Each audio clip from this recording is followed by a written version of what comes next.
2026년 5월 4일 칠흑 같은 어둠이 깔린 호르무즈 해협에서 전 세계를 뒤흔든 거대한 폭발음이 울려 퍼졌습니다. 대한민국 국적선사가 운항하는 HMM 남호호가 정체불명의 공격을 받고 거대한 불길에 휩싸인 것입니다. 엔진룸에서 시작된 붉은 화염은 밤하늘을 피로 물들였고 시커먼 연기는 인류의 젖줄이라 불리는 해상 에너지 통로를 집어삼켰습니다. 배에 타고 있던 24명의 선원 중 6명은 우리 국민이었습니다. 다행히 인명피해는 없었지만 불타오르는 선체의 이미지는 전 세계에 강력한 경고장을 던졌습니다. 더 이상 이곳은 안전한 통로가 아니라는 선언이었습니다. 사건 발생 불과 몇 시간 후 미국의 도널드 트럼프 대통령은 자신의 SNS인 트루스 소셜에 짧지만 파괴적인 문장을 게시했습니다. 이란이 한국 선박을 포함한 다국적 함선들을 공격했다는 확언과 함께 이제는 한국이 이 작전에 직접 동참할 때가 되었다는 촉구였습니다. 이 한마디는 평화롭던 한반도 상공에 내리친 날카로운 번개와도 같았습니다. 그러나 진짜 문제는 지금부터입니다. 대한민국은 과연 이 갈등에 어느 정도까지 깊숙이 개입할 것인가? 이것은 단순히 동맹의 요청에 응하는 차원을 넘어 국가의 존망을 건 거대한 도박이 될 수 있는 상황입니다. 그동안 소말리아 해적소탕이나 유엔 평화유지군 활동처럼 인도주의와 방어적 임무에만 충실해왔던 대한민국이 이제 피할 수 없는 질문 앞에 섰습니다. 만약 대한민국이 정말로 이란에 선전포고를 하게 된다면 세계는 어떻게 바뀔까요? 대한민국은 세계 5위의 수출 대국입니다. 하지만 그 화려한 경제 지표 뒤에는 중동 석유에 대한 치명적인 의존이라는 약점이 숨어 있습니다. 우리가 수입하는 원유의 거의 70%가 바로 이 좁은 호르무즈 해협을 통과합니다. HMM 남호의 화재는 단순한 해상사고가 아니었습니다. 그것은 대한민국이라는 거대한 경제 엔진의 심장이 언제든 멈출 수 있다는 실존적 위협이었습니다. 만약 이 해협이 봉쇄된다면 우리 경제는 단 몇 주 만에 마비될 것이 자명했습니다. 주유소에는 기름을 넣으려는 차들이 끝없이 늘어설 것이며 공장은 멈추고 전력 공급은 제한될 것입니다. 이것은 더 이상 선택의 문제가 아닌 생존의 문제였습니다. 긴급 소집된 용산 대통령실의 국가안전보장회의 분위기는 그 어느 때보다 살벌했습니다. 회의실 안은 국방부와 외교부를 중심으로 한 찬성파와 야당 및 재계를 대변하는 반대파의 날카로운 논쟁으로 가득 찼습니다. 찬성파는 단호했습니다. 이것은 더 이상 미국의 전쟁이 아니라 대한민국의 생존권이 달린 안보 문제라고 주장했습니다. 이란이 호르무즈를 장악하도록 방치한다면 글로벌 공급망은 붕괴하고 인플레이션은 통제 불능 수준으로 치솟을 것이라 경고했습니다. 동맹국인 미국과의 신의를 지키는 것 이상으로 국가의 혈관을 지키는 것이 군의 의무라는 논리였습니다. 반면 반대파의 우려도 만만치 않았습니다. 중동 현지에 진출한 수천 명의 우리 근로자들이 즉각적인 위험에 노출될 것이며 최대 무역 파트너인 중국과의 관계 악화는 감당하기 힘든 경제적 보복으로 돌아올 것이라 주장했습니다. 무엇보다 북한이 이 혼란을 틈타 한반도에서 도발을 감행할 가능성이 가장 큰 걸림돌이었습니다. 하지만 선택의 여지는 좁아져만 갔습니다. 트럼프 대통령과의 긴긴 통화, 그리고 국회의 강력한 지지 여론이 형성되면서 대한민국은 결국 역사적인 결단을 내리게 됩니다.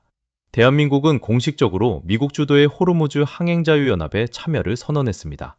그리고 국회는 이례적으로 신속하게 무력 파병안을 통과시켰습니다. 1950년 6.25 전쟁 이후 처음으로 대한민국이 북한이 아닌 다른 국가를 상대로 전쟁을 선포하는 순간이었습니다. 부산항에서는 최첨단 이지스 구축함인 세종대왕함과 정조대왕함이 인도양을 향해 닻을 올렸습니다.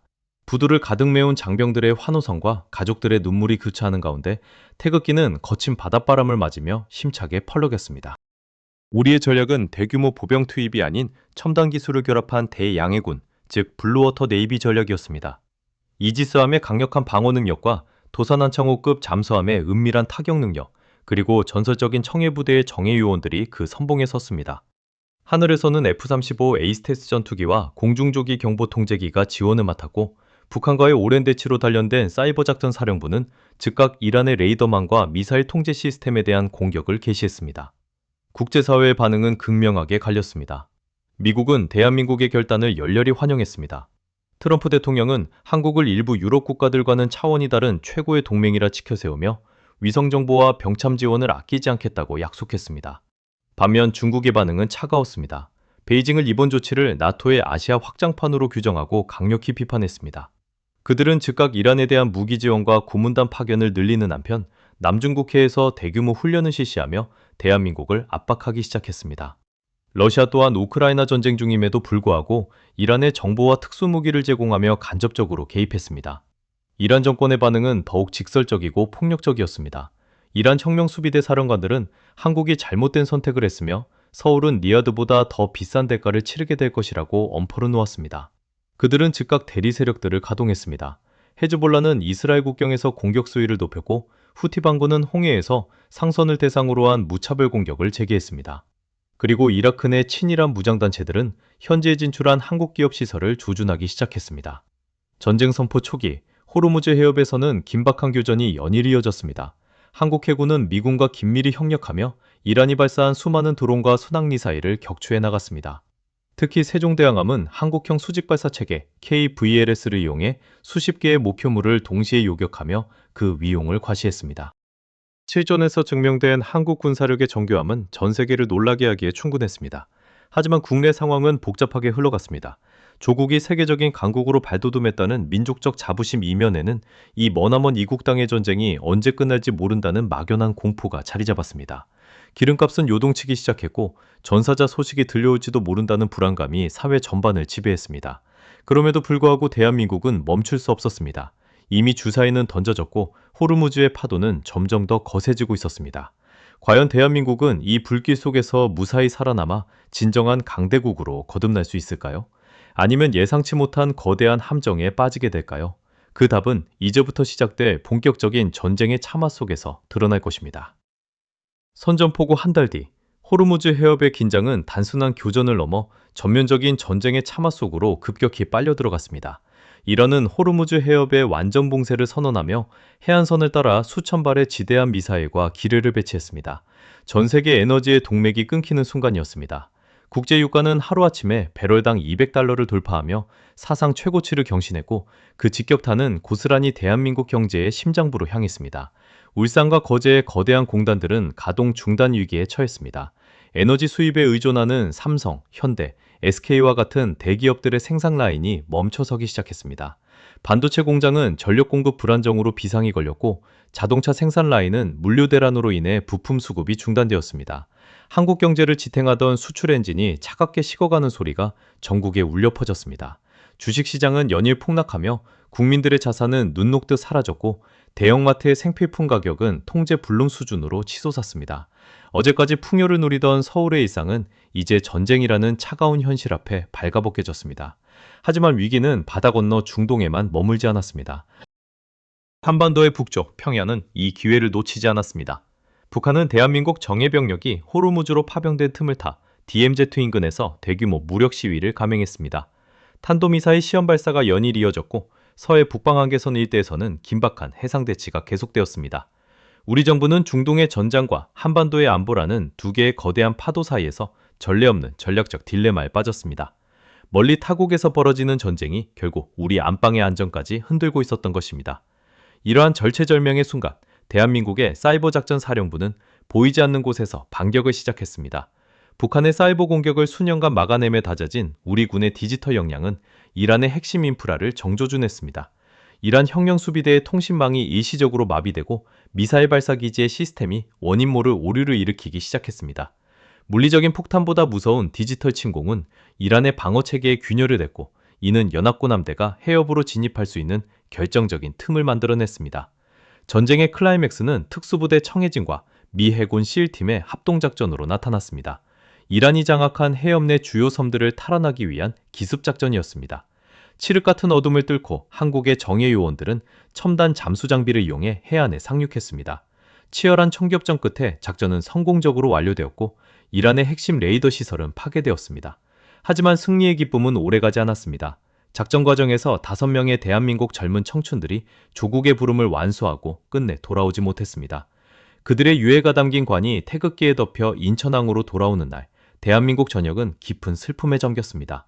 국가 애도기간이 선포되었고 TV 화면 속 전사자들의 영정사진은 국민들의 가슴을 미어지게 했습니다.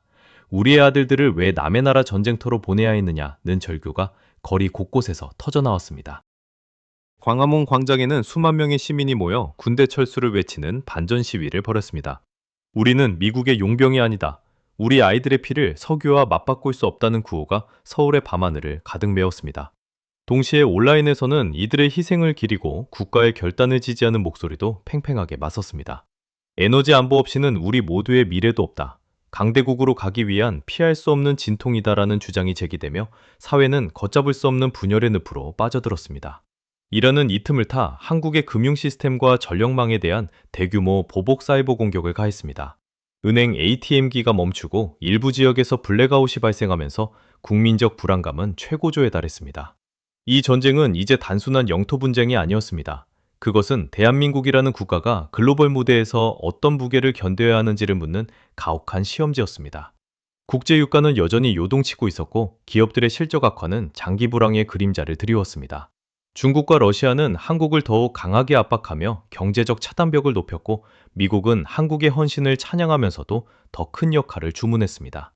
하지만 이런 고통스러운 과정 속에서도 세종대왕함의 깃발은 꺾이지 않았습니다. 빗발치는 미사일 세례 속에서도 우리 군은 상선들을 안전하게 호위하며 호르무즈의 길을 열어냈습니다. 실전에서 단련된 우리 군의 모습은 전 세계 군사 전문가들에게 경탄을 자아냈고 한국산 무기 체계의 우수성은 피로 쓴 역사를 통해 증명되고 있었습니다.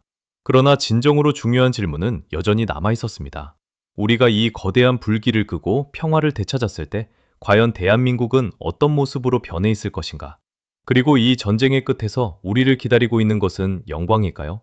아니면 씻을 수 없는 상처일까요? 호르무즈의 모래바람은 더욱 거세게 불어오고 있었고 전쟁은 이제 그 누구도 예상하지 못한 최후의 국면을 향해 치닫고 있었습니다.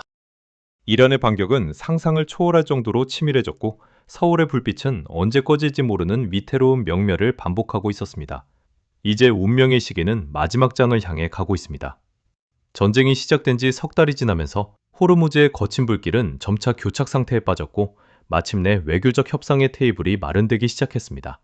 대한민국은 이번 전쟁으로 인해 상상하기 힘든 경제적 대가를 치러야 했습니다. 수십조 원에 달하는 직접적인 경제 손실이 발생했고 에너지 가격 폭등은 국가 산업 전반에 깊은 흉터를 남겼습니다.